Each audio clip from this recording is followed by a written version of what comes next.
Amigos, ¿qué tal? Bienvenidos a Cambio de Agujas. Hoy con nosotros se sienta Nicola. Nicola, ¿qué tal? ¿Cómo estás? Estoy bien, Cristina. Gracias por invitarme.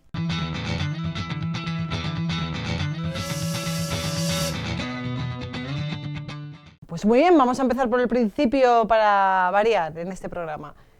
¿Te criaste en una familia católica? ¿Cómo era tu infancia? ¿Cómo la recuerdas? Soy de una ciudad que se llama Moyross, en Limerick, en Irlanda, y crecí allí. Había mucha droga, alcohol y actividad de bandas callejeras. Y durante aquel tiempo no tenía nada de fe porque provengo de una familia que no practica su fe. En Irlanda ya se sabe que todo el mundo se bautiza católico, pero no todo el mundo practica. Así que mi familia está bautizada católica, pero ninguno practica. ¿Cómo era tu vida? ¿Cómo era tu casa? ¿Cómo eran tus padres? ¿Cómo te criaste? ¿Cómo creciste? Sí, la relación con mis padres era una buena relación, pero no era muy afectuosa. Y como decía antes, durante aquel tiempo había mucha actividad de bandas callejeras. Algunas personas que yo conocía se habían metido en ese estilo de vida. Y nuestra zona se hizo muy peligrosa y no podíamos salir fuera ni nada por el estilo. Y como gente que yo conocía se había metido en ese estilo de vida, me afectó. Y entonces un buen amigo de la familia fue asesinado durante uno de esos ataques. Y cuando esto pasó, de nuevo empecé a experimentar mucha ira y quería vengarme por ellos. Realmente solo pensaba en eso. Quiero vengarme por este amigo de la familia. Y esto empezó a comerme por dentro. Entonces empecé a rebelarme porque por aquel entonces no sabía cómo afrontar mis sentimientos. Y sí, vamos, que en otras palabras, estaba atravesando ese periodo no afrontando el sufrimiento de esa pérdida. Empecé a portarme muy mal en clase y a meterme en problemas. Realmente, sí, no quería estar allí. Me encontraba en una posición peligrosa, sí, no sabiendo cómo crecer, tenías que madurar rápido. ¿Cuántos años tenías entonces? Yo tenía 12 años cuando todo eso pasó. Creo que en aquel momento justo estaba en segundo de secundaria. Vale, ¿y todo esto te influyó? Me refiero a que esto influyó en tu estilo de vida a partir de ese momento. Sí, un poco sí, no tanto como muchos de mis amigos, pero en aquella época empecé a probar distintas drogas. Y sí, quería realmente encontrar una salida, pero mi modo de conseguirlo era hacerme como los demás. Y por eso me portaba mal en clase y una vez me echaron de la escuela. Como las cosas empeoraron tanto, mi profesor dijo: Nicola, no queremos que vuelvas. Llamaremos a tus padres cuando queramos que vuelvas. Y como las cosas en mi zona habían empeorado tanto, una comunidad religiosa se instaló en la zona donde yo vivía, los frailes franciscanos de la Renovación. Y básicamente lo que hicieron fue comenzar a crear grupos con jóvenes. Se reunían todas las noches para intentar apartarlos de la influencia de las calles. Recorrían nuestras casas preguntando: ¿tu hijo o hija quisiera venir a nuestro grupo de jóvenes? Y como mi familia no vivía la fe, respondieron: muy amable, pero no, gracias. Para mí, como en cierto sentido quería encontrar una salida de alguna manera, porque me había metido tanto en este estilo de vida y solo buscaba esa venganza, pues antes de entrar a clase, todas las mañanas veía a los frailes andando, rezando el rosario. Y bueno, en aquel entonces yo pensaba: es una pérdida de tiempo, es un sinsentido, están perdiendo su tiempo, no conseguirán nada con eso. Pero porque ellos rezaban el rosario, comenzó a haber pequeños cambios. La gente no era tan mezquina o tan agresiva con la gente de la calle y cosas así. Y Yo de verdad experimentaba en aquellos frailes, había algo que yo quería, pero yo no sabía qué era. ¿Y qué pasó entonces? Bueno, pues había una mujer que estaba siendo apaleada en mi calle, justo fuera de mi casa, y en mi mente, por alguna razón, me acordé de los frailes rezando. Y en ese momento pensé, no puedo perder otra persona en mi vida, entonces voy a rezar. Como decía antes, yo no me había criado en la fe, no conocía ningún tipo de oración, así que mi oración en aquel momento fue, Dios, si de verdad existes, tienes que hacer algo ahora mismo. Y justo cuando terminé de decir esa oración, uno de los frailes salió corriendo de su casa. Se abrió paso a empujones de en medio de ese grupo de hombres y puso sus manos encima de aquella mujer para protegerla. Y él dijo, en el nombre de Jesús, parad. En aquel momento era como si el tiempo se congelara para mí. Y consiguió empujar a la mujer para sacarla del grupo de los hombres. Un coche llegó y él le empujó dentro de aquel coche y la llevaron al hospital. Pero aquellos hombres estaban tan enfadados porque se les había escapado que ellos continuaron dándole a él puñetazos y patadas. Yo estaba allí viendo esto. Él acabó con cortes y contusiones y dedos rotos. Solo recuerdo pensar, eso es lo que yo quiero. Quiero lo que él tiene. Quiero la fortaleza que él tiene. Quiero la fe que él tiene. Porque yo había pasado los últimos años de mi vida poniéndome diferentes máscaras. De ser una persona dura, que no se echa atrás ante nadie, siendo el payaso de la clase, ¿sabes? Me ponía todas estas distintas máscaras para protegerme, pero en aquel momento supe que quería ser lo que él era y lo que él tenía. Pero realmente no sabía de qué se trataba. Entonces, sin permiso de mi padre y mi madre, yo fui al grupo de jóvenes una noche y pensé, necesito preguntarle por qué hizo lo que hizo. Así que fui al grupo de jóvenes y le pregunté, hermano, ¿por qué te metiste en el lugar de aquella mujer? Ni la conocías. Podían haberte matado.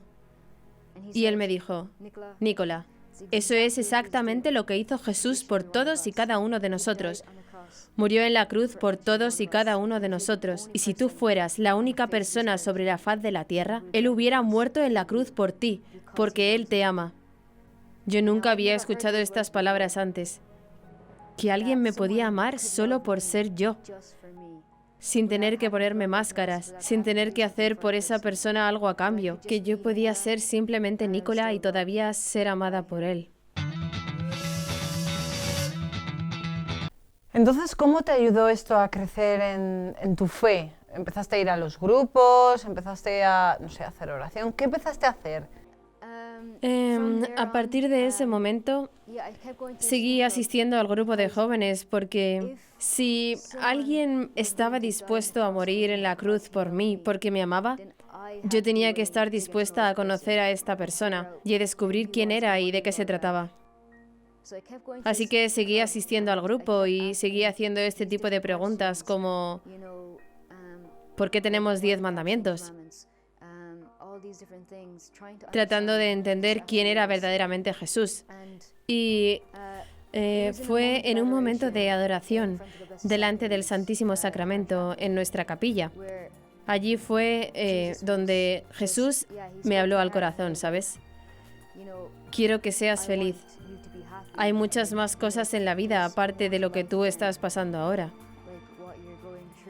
Y creo que asistiendo al grupo de jóvenes y estando aquellos 10 minutos en la adoración todas las semanas, realmente solo sentada allí y siendo sincera con Jesús, como hoy lo he pasado fatal, Señor, esta tarde tuve que esquivar 4 balas volviendo de clase.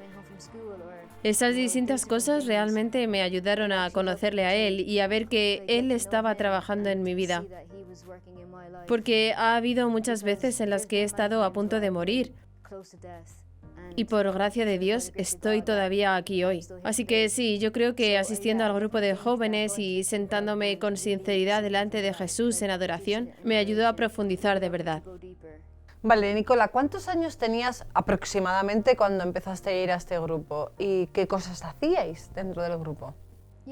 Cuando empecé a ir a este grupo de jóvenes, creo que tenía más o menos 13, casi 14 años en aquel momento. Y lo que hacíamos más o menos era que todos los jóvenes entrábamos e íbamos arriba a nuestra aula de clase. Y los frailes daban una lección sobre una enseñanza del catecismo o una historia de la Biblia. O hacíamos preguntas sencillas, como preguntas que teníamos en mente sobre la fe y lo que enseña la Iglesia, y ellos respondían a estas preguntas. Y después íbamos abajo y teníamos un tiempo de oración donde, en vez de preguntar a los frailes una pregunta, podíamos preguntarle a Jesús mismo y pedirle a Él que nos lo revelara en nuestros corazones. Simplemente el poder estar allí sentados delante de él como unos 10 minutos y después ya salíamos y jugábamos al fútbol y comíamos algo. Era una buena manera de no estar en la calle, poder ir a un sitio bueno rodeado de gente buena. Sí, así que estuve allí en el grupo esos años, desde los 13 hasta los 20 años. Y durante aquel tiempo también empecé a ir a Jóvenes 2000 y el poder ir a un sitio donde todo el mundo pensaba como tú, donde todo el mundo te acepta, porque ya en aquel momento había crecido en mi relación con el Señor y había profundizado en mi vida. Creo que fue como el paso siguiente, pero ahora bien, volví a casa a veces y nuestras situaciones no cambian.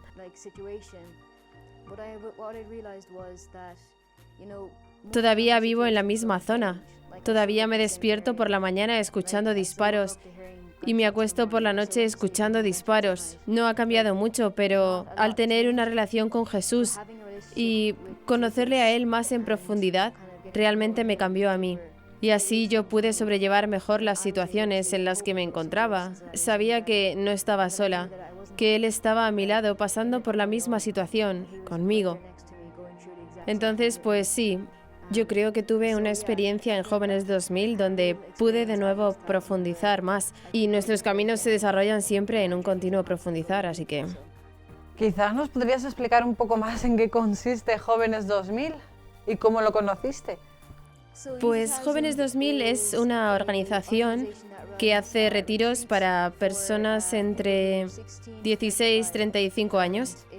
Es un retiro católico donde puedes ir un fin de semana a un lugar y hay distintas charlas, quizá una de la Virgen María, una de la Eucaristía, y hay tiempo para oración y hay tiempo para convivencia, donde puedes pasar por distintos grupos y hablar y pasarlo bien. Lo que más me impresionó de Jóvenes 2000 es que se hace la noche de sanación. ¿Qué es eso? ¿Qué es eso de la noche de sanación? ¿Qué pasa ahí? Durante la noche de sanación en Jóvenes 2000, donde el sacerdote pasa con el Santísimo, da una sanación a cada persona por separado, dando una bendición de sanación. Y justo después de esto, el pensamiento que me venía a la mente fue, si Jesús pudo perdonar a esas personas que le llevaron a la muerte, entonces yo puedo perdonar a los que me han quitado el amigo de la familia. Recibí una gracia masiva para poder perdonarles en aquel momento. Fue un momento muy fuerte para mí. Y creo que una vez que empecé a perdonarles, entonces fue para mí un momento más liberador, porque creo que nosotros pensamos que cuando nos mantenemos en el rencor, sin perdonar, estamos haciendo daño a la otra persona, pero en verdad es como beber veneno. Piensas que así la otra persona va a morir, pero no sucede así. En realidad te estás matando tú a ti mismo. Así que sí, en aquel momento pude perdonar y pude ser más libre. Y doy gracias al Señor por aquella gracia, porque yo creo que fue lo que me ayudó a seguir adelante en mi camino con Él.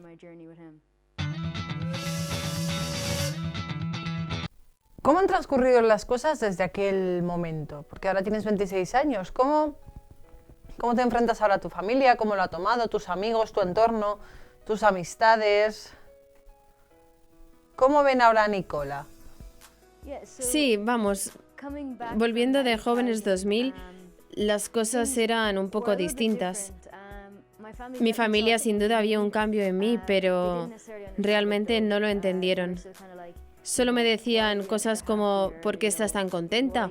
¿Por qué no te afecta ya esto? Pero ellos tienen su propio camino. Por lo tanto, creo que un día llegarán y lo entenderán. Pero pude volver al grupo de jóvenes y mostrarles a los más jóvenes que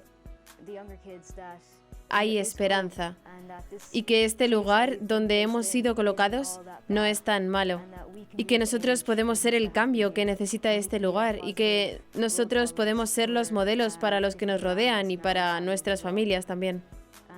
Y bueno, en el colegio fue distinto también. Muchos de mis amigos no entendieron la fe. Unos pocos de ellos lo aceptaron. Unos pocos se acercaron a la fe también y empezaron a hacerse las mismas preguntas. Fue muy bonito. Y a partir de ahí, pues ahora tengo 26 años y tuve la oportunidad extraordinaria de poder entender más de la fe yendo a Holy Family Mission. Es una casa de formación para jóvenes aquí en Irlanda. Es un sitio donde puedes ir, es residencial y aprendes sobre el catecismo, haces estudios de la Biblia, haces misiones. Pude poner en funcionamiento todo lo que he aprendido en mi camino con el Señor. ¿Alguna gracia que hayas recibido o alguna experiencia con la Eucaristía? Sí, yo creo que simplemente el poder sentarme delante del Señor y saber que no tenía que ser otra persona ya es una gracia. Creo que fue una gracia enorme para mí porque podemos pasar la vida poniéndonos distintas máscaras y para mí yo luchaba con el deseo de ser aceptada y pensé que la única manera de ser amada era haciendo cosas para los demás y, ¿sabes? A lo mejor ni eran buenas cosas. Pero el sentarme allí y no tener que aparentar me ayudó mucho. Fue muy impactante. ¿Y nuestra Madre la Virgen? ¿Qué relación tienes con ella? Sí, para mí es que soy una persona que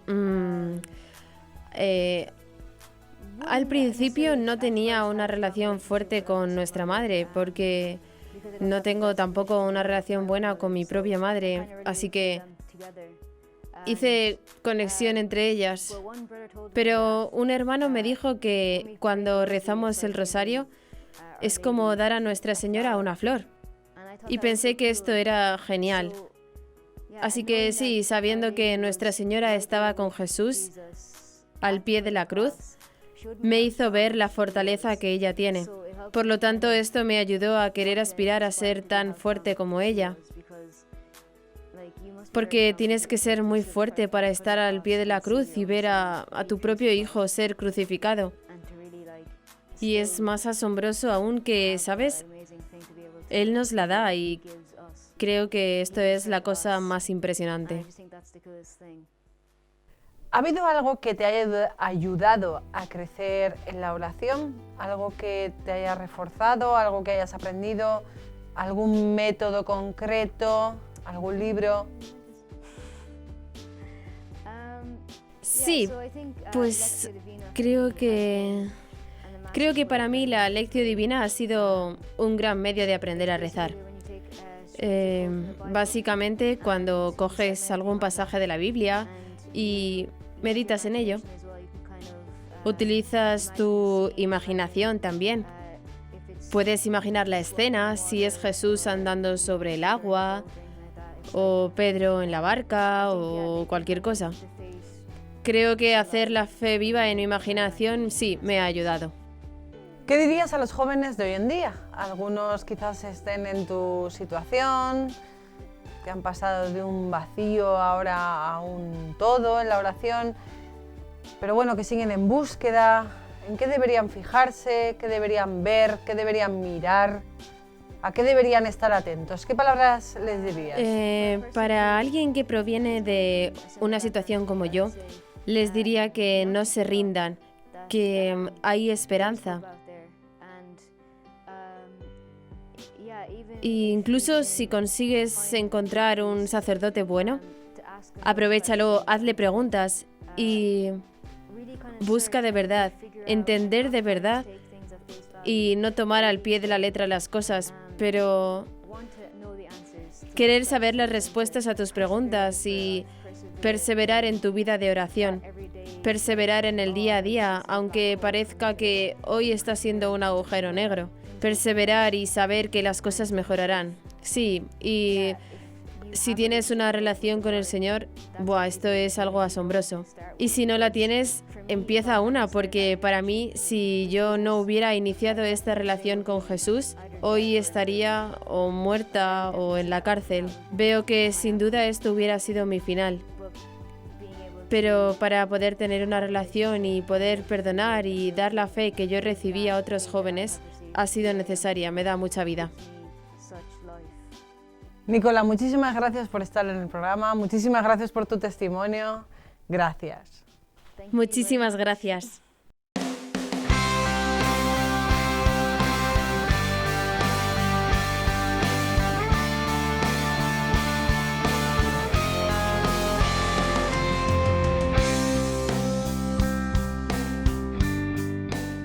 Pues donde hay vida hay esperanza y donde hay fe también hay esperanza. La esperanza esa que no debemos perder porque estamos recogidos en el Señor, como dice Nicola.